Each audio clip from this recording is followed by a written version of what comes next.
Number 5. I like the Saints. Let's not go crazy. I need one more week of the Saints. Derek Carr, I got to give him credit, though.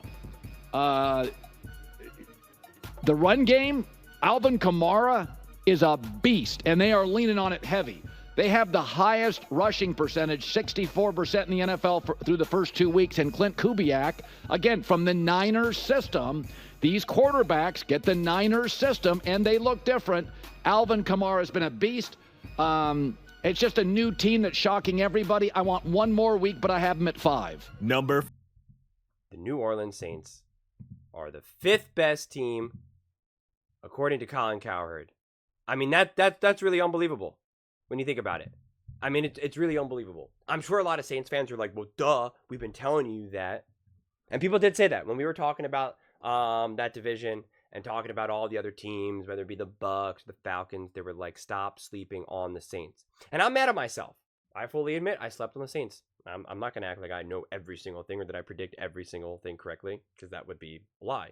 And I try to be as open and honest as I possibly can. And I'm mad at myself for missing this. I really am. I really, really am. Because I am a huge Derek Carr fan. Derek Carr, I've said this about a couple other QBs in the past, but he is the exact type of quarterback that I want to see succeed. He is just player, not quarterback necessarily. Because I think he's fundamentally a good person. He's who I want to see be elevated in the NFL. Because the NFL is filled with people who are just not so good. We know that, right? And that's not a hot take. And so to see Derek Carr, which I felt largely be misaligned within the NFL, kind of scapegoated as being a problem, and I just always disagreed with that, right? I really did.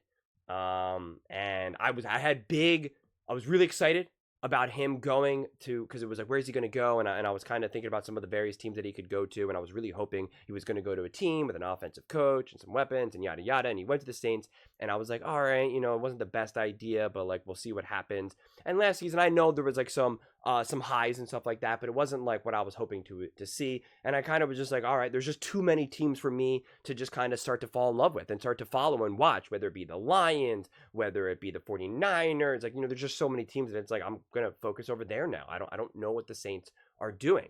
And I missed the hire of Kubiak.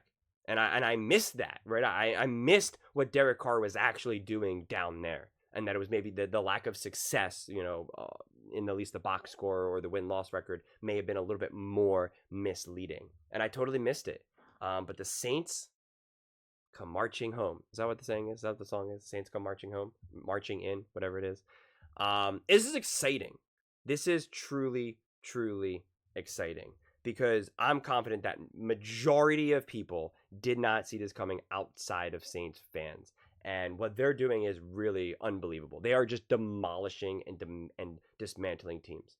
And one of the best ways you can look at this is that the Cowboys consistently now have gotten demolished by great teams, right? They play great against bad teams, but they get beat pretty good, at the very least have a losing record against great teams.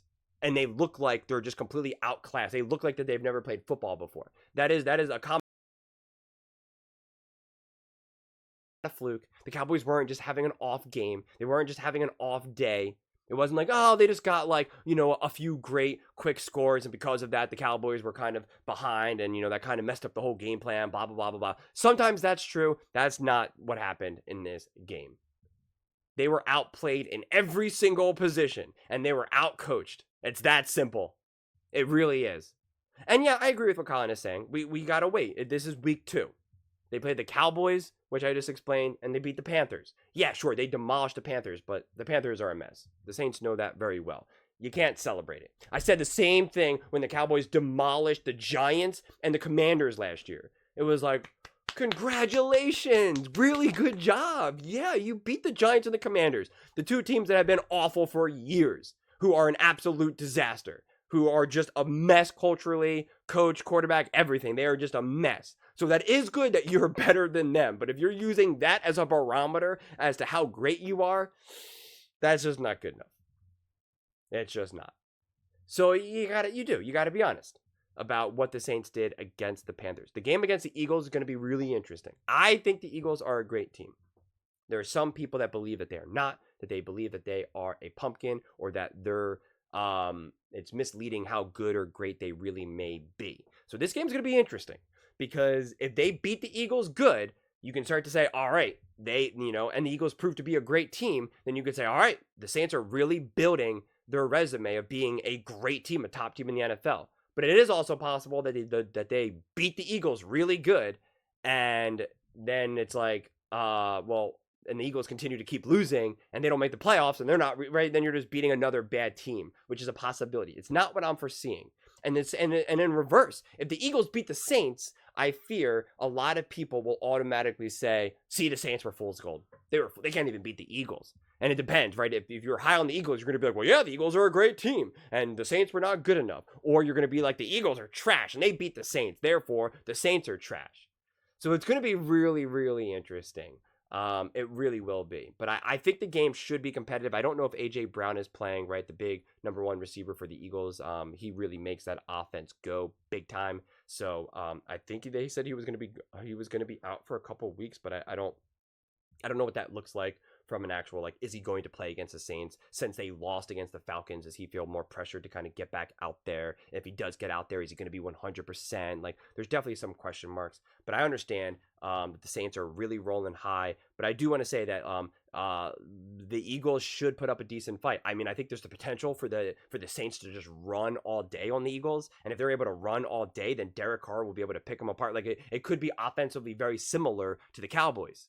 But the only difference is that the Eagles have a way more potent offense. So it's going to be interesting. It's definitely going to be interesting. I think at the minimum, the Saints will learn more about their defense.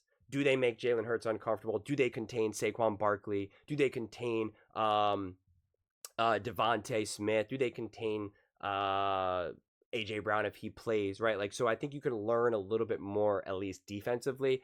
Offensively, I don't know how much there would be able to learn, because, again, if they really just continue to ball out against them, then you could just really make the argument that the Eagles don't have a great defense, right? I think technically they're bottom 5 right now, so that is going to bode well for the Saints. But, again, week to week, who really knows how this will continue to evolve? But it feels like the Saints are a for real team to me, and I'm really excited to see that resume of theirs continue to build, so people can start to have, like, real honest conversations about the Saints, and we can figure out just how far they can go. Will they be playing a home Super Bowl game?